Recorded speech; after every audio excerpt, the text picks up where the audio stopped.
6. Lao-Tse and Confucius. About 600 years before the arrival of Michael, it seemed to Melchizedek, long since departed from the flesh, that the purity of his teaching on earth was being unduly jeopardized by general absorption into the older Urantia beliefs.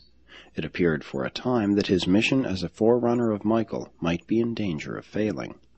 And in the 6th century before Christ, through an unusual coordination of spiritual agencies, not all of which are understood even by the planetary supervisors, Urantia witnessed a most unusual presentation of manifold religious truth. Through the agency of several human teachers, the Salem Gospel was restated and revitalized, and, as it was then presented, much has persisted to the times of this writing.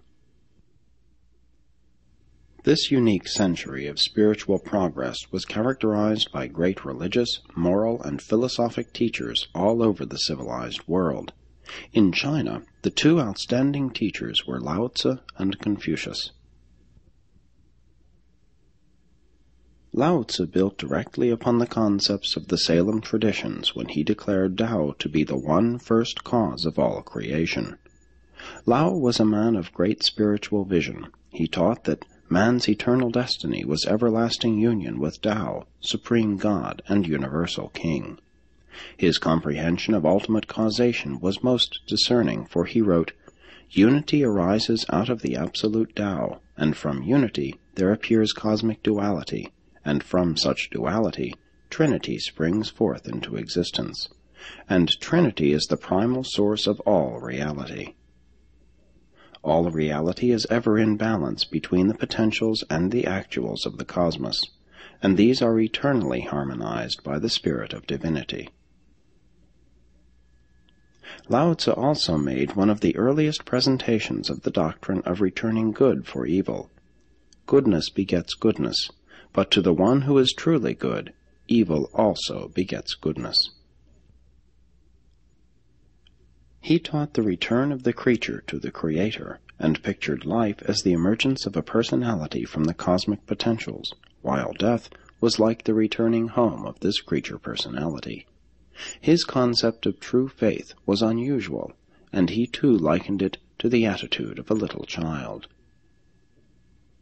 His understanding of the eternal purpose of God was clear, for he said, "The absolute deity does not strive, but is always victorious. He does not coerce mankind, but always stands ready to respond to their true desires. The will of God is eternal in patience and eternal in the inevitability of its expression." And of the true religionist he said, in expressing the truth that it is more blessed to give than to receive, "The good man seeks not to retain truth for himself, but rather attempts to bestow these riches upon his fellows, for that is the realization of truth. The will of the absolute God always benefits, never destroys. The purpose of the true believer is always to act, but never to coerce."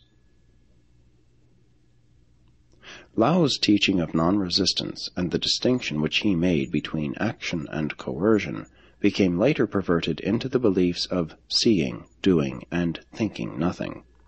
But Lao never taught such error, albeit his presentation of non-resistance has been a factor in the further development of the pacific predilections of the Chinese peoples. But the popular Taoism of 20th century Urantia has very little in common with the lofty sentiments and the cosmic concepts of the old philosopher who taught the truth as he perceived it, which was, that faith in the absolute God is the source of that divine energy which will remake the world, and by which man ascends to spiritual union with Tao, the eternal deity and creator absolute of the universes. Confucius, Confucius, was a younger contemporary of Lao in 6th century China. Confucius based his doctrines upon the better moral traditions of the long history of the yellow race, and he was also somewhat influenced by the lingering traditions of the Salem missionaries. His chief work consisted in the compilation of the wise sayings of ancient philosophers. He was a rejected teacher during his lifetime, but his writings and teachings have ever since exerted a great influence in China and Japan.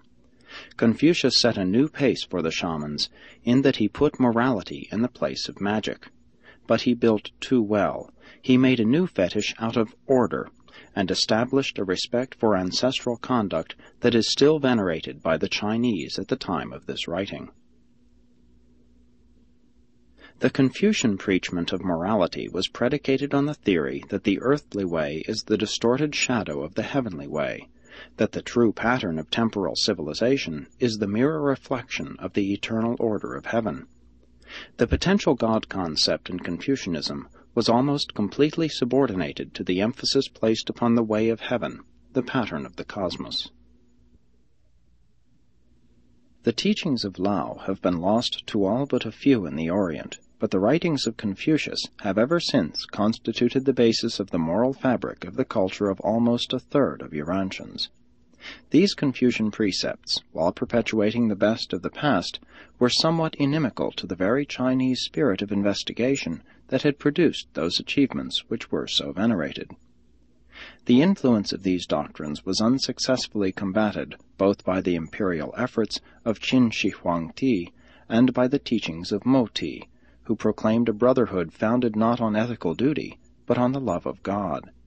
He sought to rekindle the ancient quest for new truth, but his teachings failed before the vigorous opposition of the disciples of Confucius.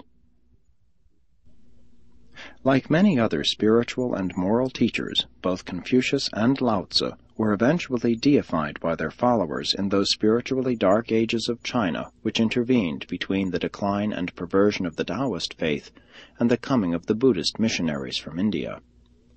During these spiritually decadent centuries, the religion of the yellow race degenerated into a pitiful theology wherein swarmed devils, dragons, and evil spirits, all betokening the returning fears of the unenlightened mortal mind. And China, once at the head of human society because of an advanced religion, then fell behind because of temporary failure to progress in the true path of the development of that God consciousness which is indispensable to the true progress, not only of the individual mortal, but also of the intricate and complex civilizations which characterize the advance of culture and society on an evolutionary planet of time and space.